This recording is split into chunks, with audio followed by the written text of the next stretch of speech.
Social media is hot garbage. The only social media I really use is YouTube because I'm just so quirky and different like that. But I have used some of the other ones everyone always talks about, like Snapchat and Instagram. Like, I say I use them, but I didn't actually use Instagram or Snapchat that much because I've never had more than 3 friends at any point in my life since the age of 8. And I'm not a pretty blonde white girl who knows more people than your antisocial Discord using ass style as humanly possible. And no, I'm not speaking from experience. This is just a purely hypothetical person who I may or may not have gone to high school with. The only reason I downloaded Instagram was because my friend sent me a video and I had to make an account to watch it. And after that, I opened it exactly 3 times. And with Snapchat, well, we'll get into that later. The point is, just from the few moments I spent on social media, I was able to realize, wow, that fucking sucks! I'd heard about it all throughout middle and high school, and everyone who talked about it always seemed pretty popular and like they were part of this higher social circle that I had no idea about. I thought that it was this magical thing that gave you friends and immediately made you popular. Like, that's how screwed up my perception of it was, right? And then I downloaded it and realized that social media is actually used for one of 3 things: looking at hot people, watching garbage content you'll forget about in 15 seconds, and seeing what that girl from middle school you kind of liked but never actually spoke to ate for breakfast today. All of which, by the way, is entertainment that you could already get from plenty of other places. If I wanted to look at hot people, I'd just watch any live action Nickelodeon show from 2008, 2014. If I wanted to watch garbage content I'd forget about in 15 seconds, I'd still just watch a Nick show from 2008, 2014. And as for the breakfast one, honestly, I couldn't really think of a joke for. Just kidding! I still watch a Nick show because I used to know a girl who looked exactly like Miranda Cosgrove. I never really saw or felt any appeal on social media though. Like, the most fun I had with it was making really stupid posts on my Snapchat story and imagining the reactions of everyone who saw it. That's not how you're intended to use it. The normal way is boring. Like, do I really need to know where this kid I have history class with took his girlfriend over the weekend when I could be out doing literally anything but that? That's one really big issue with social media too, because it's so easy to add people to your friends list and it's seen as a dick move to not do so. You end up with a friends list full of people you never even think about in your day-to-day life, and at most 3 people that you're actually friends with. Oh, and bonus points if you and the other person never actually interact outside of them sending you a friend request, and the only one to ever actually initiate conversation is you. I'll be honest, I made this whole video as an excuse just to complain about this one thing, and that's the way that these apps suggest or recommend friends to you. With how stupidly specific your suggested friends list can get, it may as well be like seeing your full IP address and social security number displayed directly in front of you.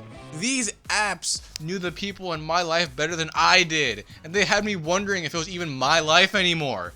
I know it's done through proximity or friends of friends or your phone contacts, but I know damn well that it isn't just that. Let me give you some examples. There's this girl from 6 years ago who I took a single class with for a single semester and never spoke to her, but she still showed up in my friends list, even though I never had her number and I didn't have my current phone back then. In my freshman year of high school, I met this guy and we started texting for a bit, but after a month or so I moved away, and I texted him a day after I moved and he said, "Who is this?" But hey, I'm not mad.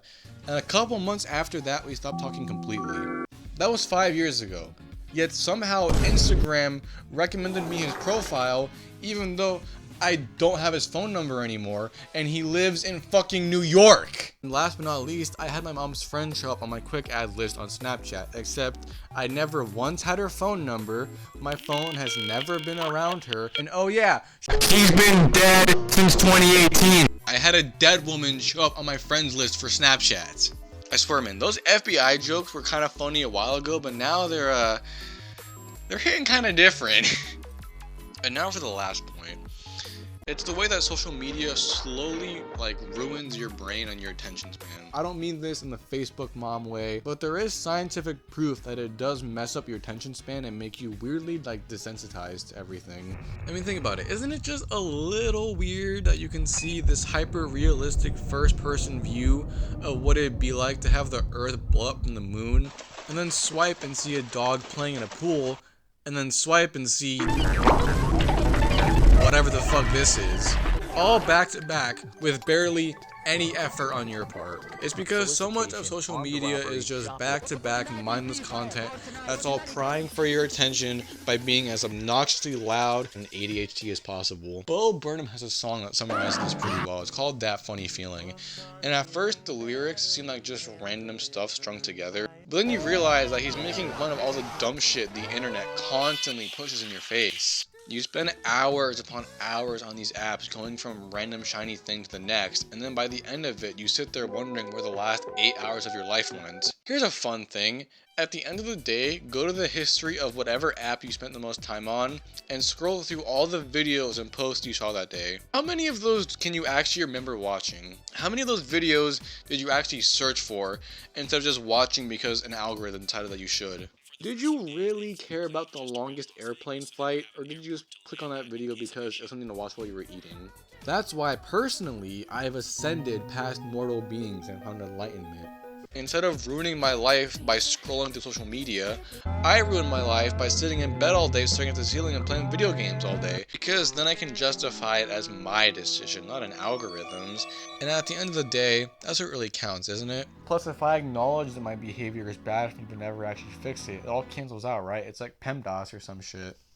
That's all I really have to say about social media. I never really got the hype behind it, and it all mostly just felt pointless when I get the exact same amount of enjoyment from a Nickelodeon show from 2010. My dislike has nothing to do with the fact that for some reason I never have more than 3 friends in my life, and the fact that I always look like a homeless guy who's gonna ask you for a really specific amount of money in front of the gas station. Anyway, go fuck yourself.